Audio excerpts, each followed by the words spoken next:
قریب آ جائیں. جتنا ہم مل کے بیٹھیں گے انشاءاللہ برکتیں اور رحمتیں نازل ہوں گی. اللہ تعالیٰ ایسی مجلسوں کے اوپر سکینہ نازل فرماتے ہیں, فرشتے گھیر لیتے ہیں, اور ہماری مجلس قرآن کی نسبت سے ہے. قرآن سب سے اللہ کو محبوب ہے. بسم اللہ الرحمن الرحیم. الحمدللہ رب العالمین والعاقبۃ للمتقین والصلاۃ والسلام علی سید الاولین والآخرین امام الانبیاء والمرسلین سیدنا محمد وعلی آلہ واصحابہ وازواجہ واتباعہ اجمعین وبارک وسلم تسلیما کثیرا کثیرا. اما بعد. بزرگوں کے ساتھ ہماری تراویح دوسرے پارے کے کوارٹر سے شروع ہوگی, لیس البر ان تولوا,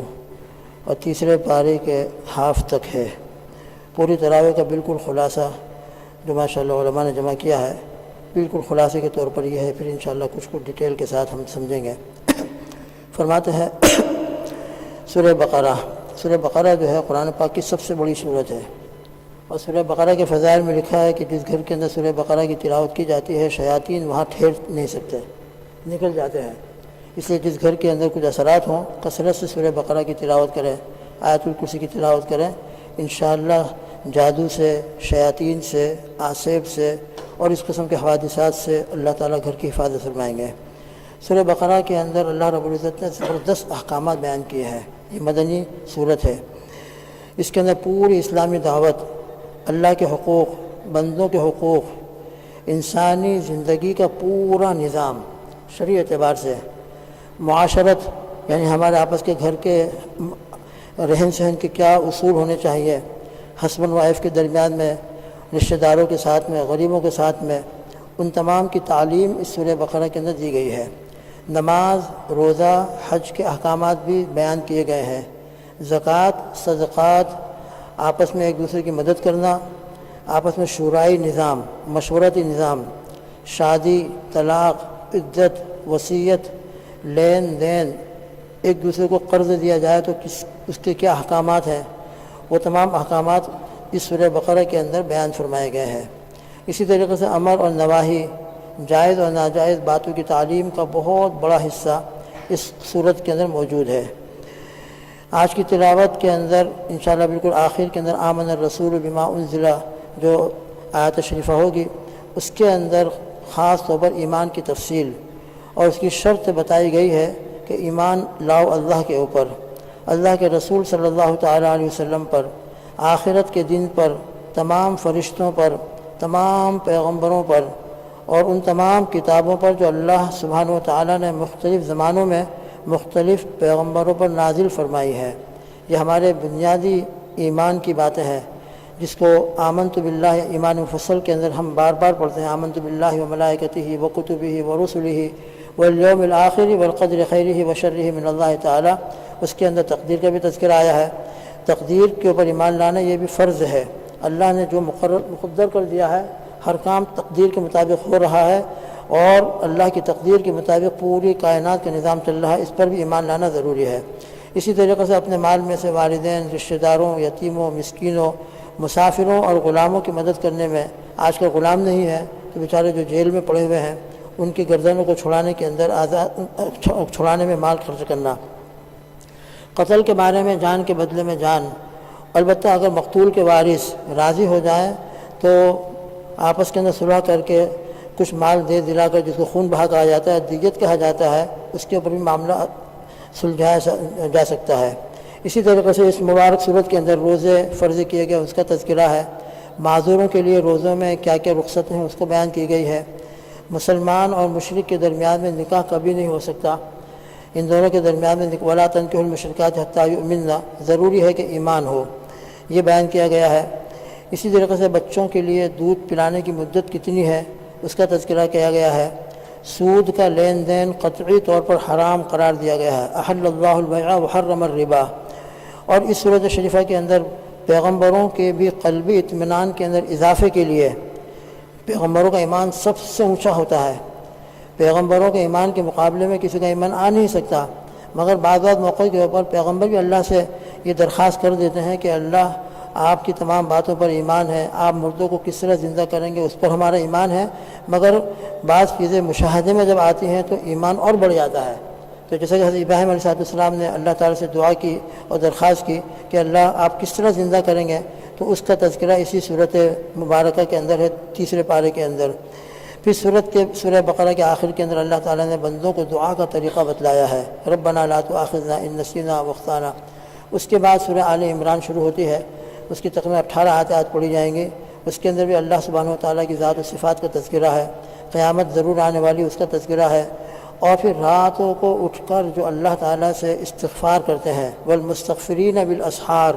ان کا خاص طور پر اللہ رب العزت نے بیان فرمایا ہے۔ یہ آج کی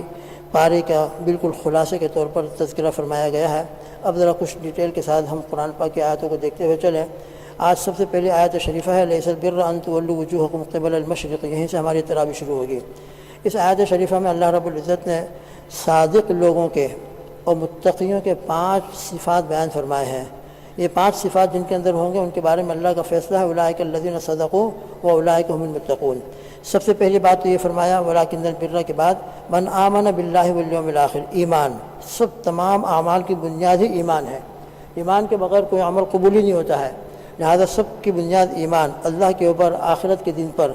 ایک مومن جو ہے ہمیشہ ایمان والا اپنی دنیا کی زندگی کو اصل نہیں سمجھتا، بلکہ آخرت کی زندگی اس کے پیش نظر ہوتی ہے، وہ ابد الآباد ہمیشہ کی زندگی ہے۔ اس لیے ایمان آخرت کے اوپر بہت ضروری ہے۔ جتنا ایمان آخرت کا بڑھتا چلا جائے گا، اللہ کے سامنے حاضر ہونا ہے، اپنی زندگی کا حساب کتاب دینا ہے، اور پھر اس کے بعد جنت کی زندگی ہمیشہ ہمیشہ کی ہے۔ جتنا یہ ہمارے زندگی کے اندر تازہ ہوگا، انشاءاللہ ہمارے زندگی کے اندر بہت سے اعمال زندہ ہوں گے،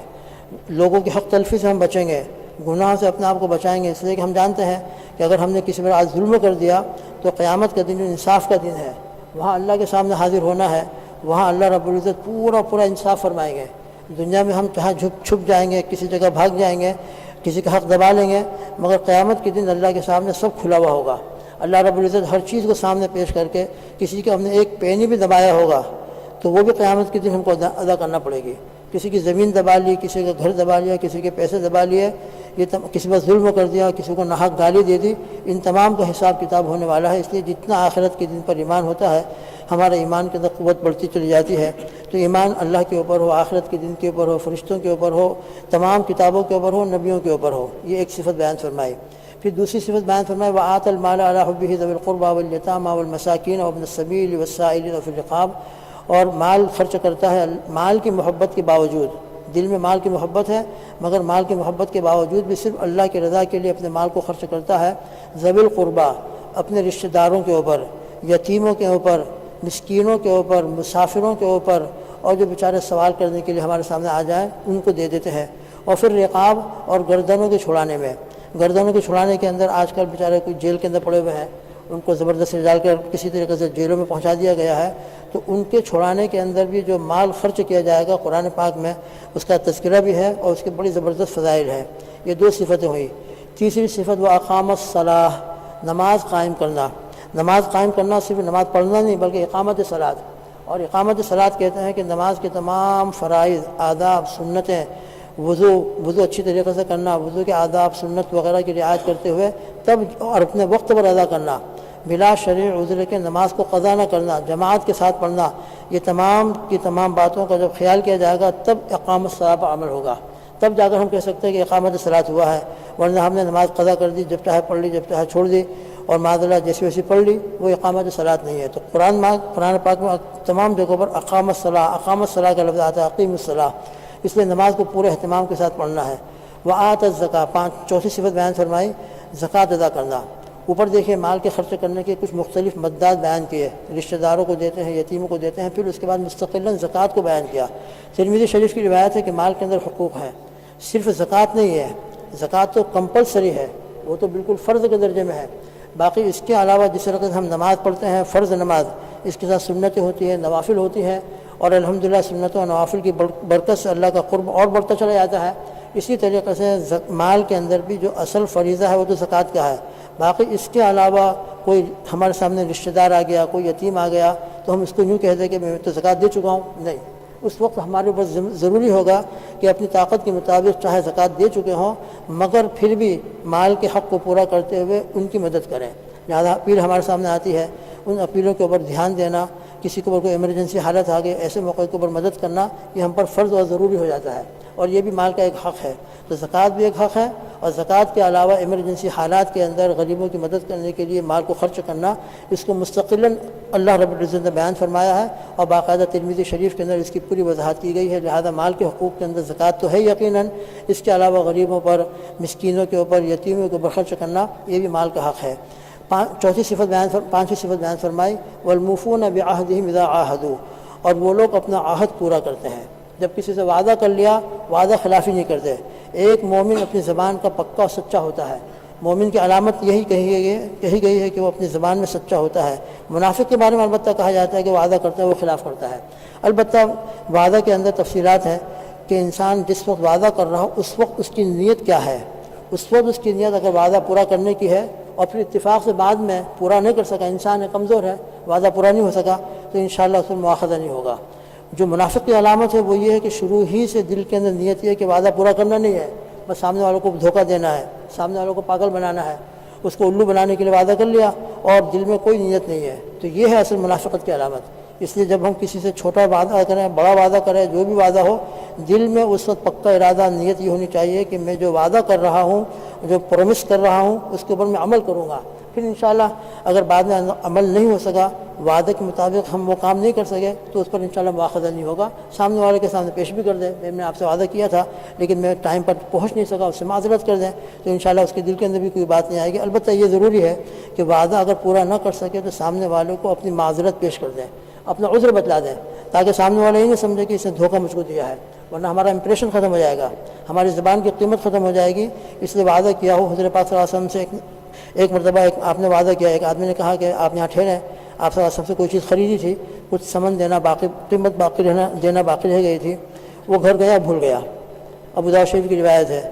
3 دن کے بعد اس کو یاد آیا کہ میں نے، یہ نبوت سے پہلے کا واقعہ ہے، نبوت آپ کو ملی نہیں، اس سے پہلے کا واقعہ ہے، اس کو یاد آیا کہ میں نے آپ سے وعدہ کیا تھا اور میں اپنے وعدے کے مطابق جا نہیں سکا۔ 3 دن کے بعد آیا تو اللہ کے نبی صلی اللہ علیہ وسلم اسی جگہ موجود تھے،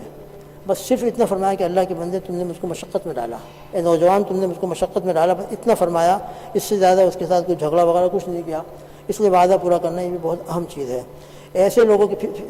اور 5ویں صفت بیان فرمائی، والصابرین فی البأساء والضراء وحین الباس، اور جو صبر کرنے والے ہوتے ہیں سختی کے اندر، تکلیف کے اندر، جب ان کو کوئی تکلیف آتی ہے ہائے بابلہ نہیں کرتے، شکایت نہیں کرتے، بلکہ اللہ تعالیٰ کے فیصلے پر راضی رہتے ہوئے صبر کر لیتے ہیں۔ یہ 5 صفات جن کے اندر ہوں گی، اللہ سبحانہ و تعالیٰ فرماتے ہیں اولئک الذین صدقوا، یہی لوگ سچے ہیں،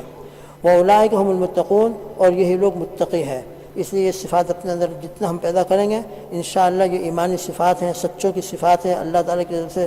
سرٹیفکیٹ ملے گی سچائی کی اور صداقت کی۔ اللہ ہم سب کو عمل کی توفیق عطا فرمائے۔ اس کے بعد آ رہا یا ایھا الذین آمنوا کتب علیکم القصاص فی القتلی۔ شریعت کے اندر ایک انسان کی بہت بڑی قیمت ہے، کسی کو قتل کر دینا بلا کسی شرعی عذر کے، شرعی وجہ کے، بالکل حرام ہے، اور اس کے بعد بہت سخت وعیدیں بیان کی گئی ہیں۔ ایک آدمی کسی دوسرے کو قتل کر دیتا ہے، بہت سخت اس کے وہ وعیدیں ہیں۔ 5ویں پارے کے اندر تو فرمایا کہ وہ ہمیشہ جہنم میں رہے گا، ومن قتل مؤمنا متعمدا فجزاؤہ جہنم خالدا فیہا۔ لہذا کسی مومن کے قتل کے اندر ہمارا کسی بھی طرح حصہ ہو، یہ ہمارے لیے بہت بڑی ہلاکت ہے۔ کسی بھی مومن کے قتل کے اندر، بلکہ کسی بے گناہ کے قتل کے اندر ہم شریک ہو جائیں، یہ بھی صحیح نہیں ہے۔ کسی بے گناہ کو قتل کرنے کے اندر شریک ہو جانا یہ بہت خطرناک چیز ہے۔ شریعت کا حکم کیا ہے؟ شریعت کا حکم یہ ہے کہ اگر کوئی شخص کسی کو قتل کر دے اور دھاردار آلے سے قتل کرے، تلوار ہے، بندوق ہے، اور کوئی ریزن نہیں ہے، بس مار ڈالا اپنی کسی دشمنی کی وجہ سے، عداوت کی وجہ سے، تو شریعت کا حکم یہ اگر اسلامی حکومت ہو اور باقاعدہ یہ قتل کا پروف ہو جائے، اس کے مسائل ہیں، مسائل کا موقع نہیں ہے، قتل کا پروف ہو جائے تو شریعت کا حکم ہے قصاص کا۔ قصاص کا مطلب کیا ہوتا ہے؟ جس نے قتل کیا ہے دوسرے کے بیٹے کو، دوسرے کے باپ کو، دوسرے کے بھائی کو، دوسرے کی ماں کو، دوسرے کی بہن کو، دوسرے کی بیٹی کو، تو اس کو بھی قتل کیا جائے گا۔ تم نے دوسرے کی جان لی ہے تو اب تم کو اس کے بدلے میں تم کو قتل کیا جائے گا۔ یہ قتل کر دینا اس کو قصاص کہا گیا ہے، اور شریعت کہتی ہے یا ایھا الذین آمنوا کتب علیکم القصاص، اے ایمان والوں تم پر قصاص فرض کیا گیا ہے فی القتلی، مقتولین کے بارے میں۔ پھر اس کے بعد ڈیٹیل بیان کی ہے، آخر میں جا کر بیان فرمایا ہے فمن عفی لہ من اخیہ شیء فاتباع بالمعروف، البتہ مقتول جو قتل کیا گیا ہے اس کے جو وارث ہیں، ورثہ اگر قاتل کے ساتھ کچھ کمپرومائز کر لیں، مال کے اوپر کہ چلو ہم تم کو معاف کرتے ہیں، تم ہم کو اتنا مال دے دو، اتنی دیت دے دو، تو اللہ فرماتے ہیں اس کی گنجائش ہے،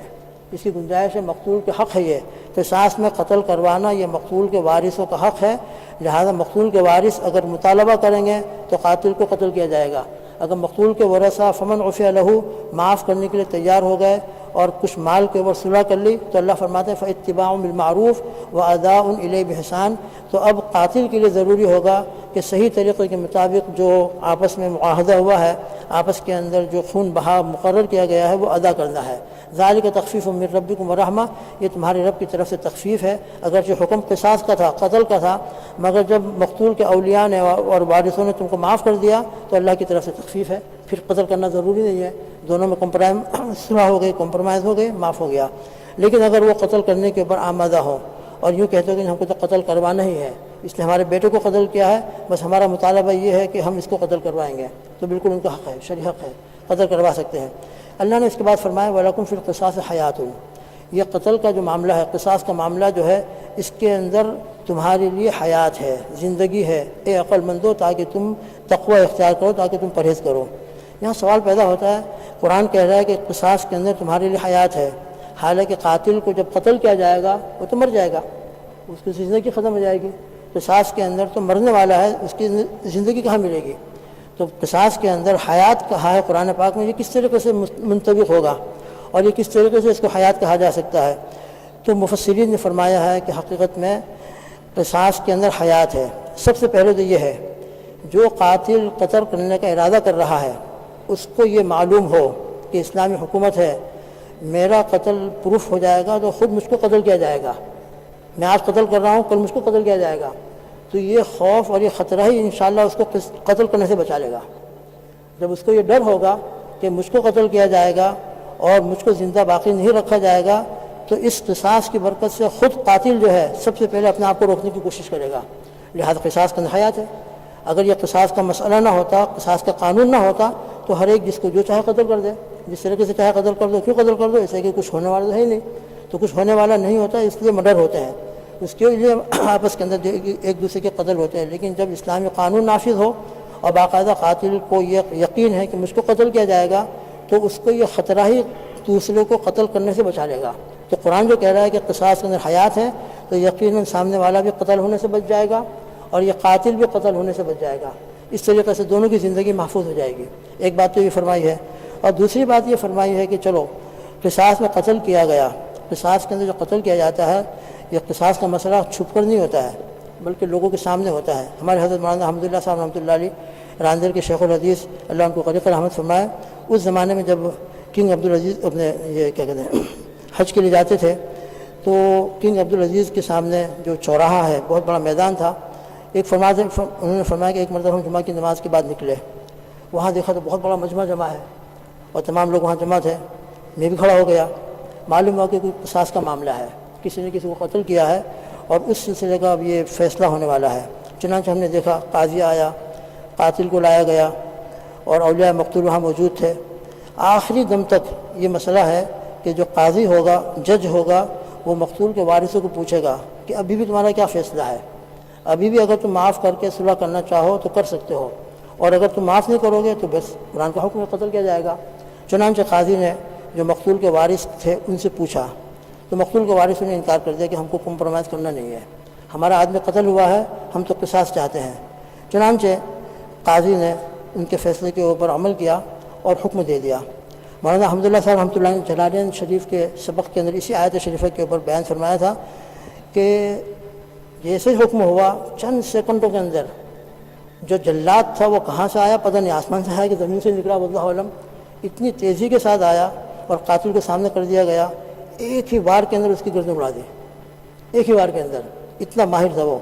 وہ فرماتے ہیں کہ اس قتل کا لوگوں کے اوپر اتنا اثر ہوا کہ جس نے یہ اثر دیکھا ہوگا بتلائیے وہ دوسروں کو قتل کرنے کی پھر کوشش کرے گا۔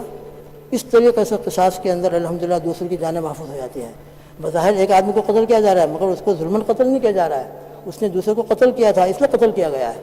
لہذا اس کو قتل کرنے کے نتیجے میں ہزاروں کی جانیں محفوظ ہو جاتی ہیں، ہزاروں کی جانیں بچ جاتی ہیں۔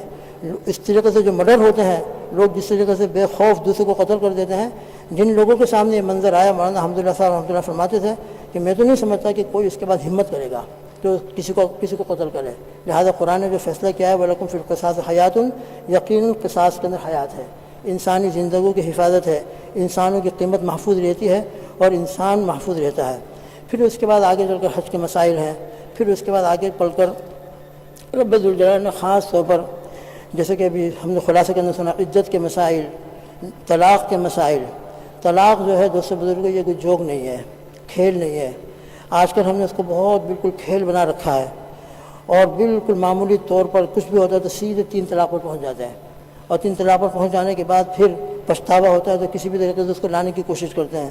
اور پھر ادھر ادھر جاتے ہیں، وہاں گئے کچھ نہیں ملا تو غیر مقلدوں کے بعد پہنچ گیا، اور غیر مقلدوں نے کہہ دیا کہ نہیں 3 ایک ہی ہوتی ہے، لہٰذا لا کے رکھ لیا، تو غیر مقلدوں کے غلط فتوے کے نتیجے میں 3 ایک کبھی نہیں ہوگی، 3 تو 3 ہی ہے۔ اور 3 کے بعد قرآن نے فیصلہ کیا ہے فَإِن طَلَّقَهَا فَلَا تَحِلُّ لَهُ مِن بَعْدُ حَتَّىٰ تَنكِحَ زَوْجًا غَيْرَهُ، جب تک کہ اس مطلقہ کا دوسرے سے نکاح نہ ہو جائے، پھر وہاں رہے، باقاعدہ ان کے درمیان میں تعلقات قائم ہو، پھر وہ اپنی مرضی سے طلاق دے، اس کی عدت پوری ہو تو پہلے طلاق کی عدت پوری ہوگی، دوسری کی عدت پوری ہوگی، تب کہیں جا کر 6-7 مہینے کے بعد جب کہ یہ دونوں آپس میں رضامند ہو جائیں تو اللہ نے فرمایا فَلَا جُنَاحَ عَلَيْهِمَا أَن يَتَرَاجَعَا إِن ظَنَّا أَن يُقِيمَا حُدُودَ اللَّهِ، اگر دونوں اللہ کے حدود کو قائم رکھ سکتے ہوں، ایک دوسرے کے حق ادا کر سکتے ہوں تو پھر اب دونوں مل سکتے ہیں، ورنہ اس کے بغیر مل جانا 3 طلاق کے بعد شرعی حلال کے بغیر حلال نہیں ہے۔ تو قرآن نے بڑی تفصیل کے ساتھ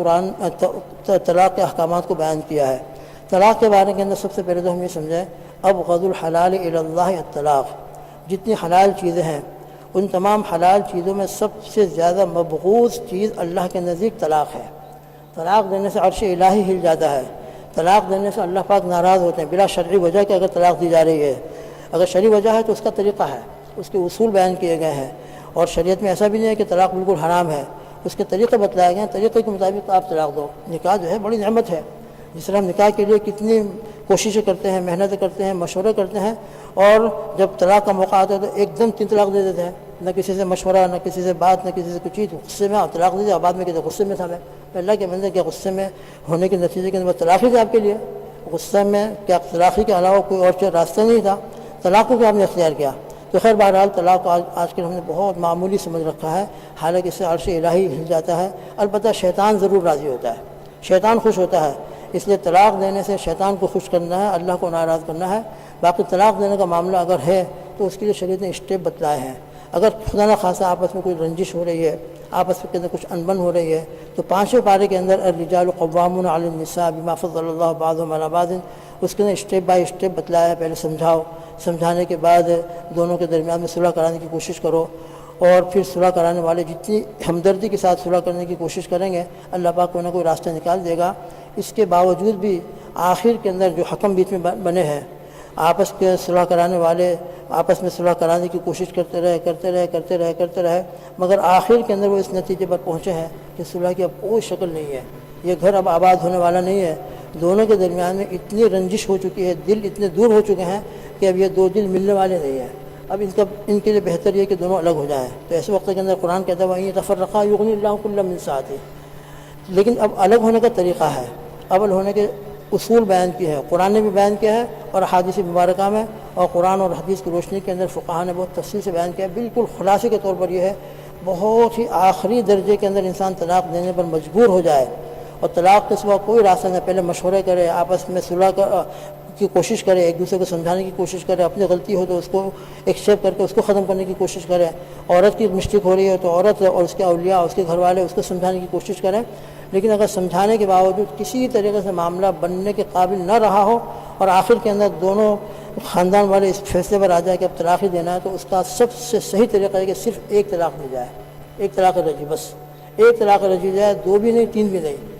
2 کی گنجائش ہے لیکن اس کی اسٹیپ بائی اسٹیپ، لیکن بالکل احسن طریقہ، اس کو طلاق حسن کہا جاتا ہے۔ اس کے اندر بعد میں بہت بڑے بڑے راستے کھلے رہتے ہیں، بعد میں آپس میں ملنے کے لیے بہت سے راستے طریقے صحیح طریقے سے موجود ہوتے ہیں، اور 3 طلاق دینے کے بعد کوئی راستہ نہیں رہتا۔ اس لیے سب کا خلاصہ یہ ہے کہ اول تو طلاق نہ دی جائے، اور طلاق دینے کا جب موقع ہے تو پہلے ان تمام اسٹیپ سے گزرا جائے، مشورے کیے جائے، بلکہ استخارہ بھی کیا جائے، اور پھر آخر کے اندر جب یہ ہو جائے کہ اب کوئی نبھاؤ کی شکل نہیں ہے تو پھر اس کے بعد آخر کے اندر بالکل مجبوری کے حالت میں پوری ہوش و حواس کے ساتھ پوری طرح سمجھ کر ایک طلاق رجعی دی جائے اور اس پر اتفاق کر لیا جائے. انشاءاللہ اس کے بعد جب عدت پوری ہو جائے گی تو عورت آزاد ہو جائے گی. 3 طلاق سے جو نتیجہ نکلتا ہے ایک طلاق سے بھی نتیجہ نکلتا ہے. جو مقصد 3 طلاق سے حاصل ہوتا ہے وہ مقصد 1 طلاق سے حاصل ہو جاتا ہے. لیکن 1 طلاق دینے کے بعد راستے کھلے رہتے ہیں اور 3 طلاق دینے کے بعد راستے بالکل بند ہو جاتے ہیں. اللہ ہم سب کو قرآن پاک کے احکامات پر عمل کی توفیق عطا فرمائے, صحیح سمجھ عطا فرمائے. درود شریف پڑھ لیں. بسم اللہ الرحمن الرحیم. الحمدللہ رب العالمین والعاقبۃ للمتقین والصلاة والسلام علی سیدنا محمد وعلی آلہ واصحابہ وازواجہ اجمعین. جزا اللہ عنا سیدنا محمد صلی اللہ علیہ وسلم ما هو آلہ. اللهم انا نسألك برحمتك التي وسعت كل شيء ان تغفر لنا ذنوبنا. ربنا ظلمنا انفسنا وان لم تغفر لنا وترحمنا لنكونن من الخاسرین. اے اللہ رمضان کا مبارک مہینہ شروع ہوا ہے. اے اللہ اس مبارک وقت میں ہم آپ سے عہد کرتے ہیں اور توبہ کرتے ہیں اپنی تمام زندگی کے اوپر. ہماری زندگی کی تمام گناہوں کو معاف فرما دے اور یہ رمضان پورے صحیح طریقے کے مطابق اے اللہ ادب کے ساتھ یا اللہ قرآن رمضان کے احترام کے ساتھ, نمازوں کے احترام کے ساتھ, اردو کے احترام کے ساتھ ادا کرنے کی گزارنے کی توفیق عطا فرما. یا اللہ صرف گزارنا نہ ہو بلکہ وصول کرنا ہو. یا اللہ ہم سب کو اپنی رضامندی والے عمل کی توفیق عطا فرما, قرآن سے صحیح تعلق عطا فرما. اللهم انا نسألك من خير ما سألك منه نبيك سيدنا محمد صلى الله عليه وسلم ونعوذ بك من شر ما استعاذ منه نبيك سيدنا محمد صلى الله عليه وسلم وأنت المستعان وعليك البلاغ ولا حول ولا قوة إلا بالله العلي العظيم. اللهم صل على سيدنا محمد وآله وأصحابه أجمعين. سبحان ربك رب العزة عما يصفون وسلام على المرسلين والحمد لله رب العالمين برحمتك يا أرحم الراحمين.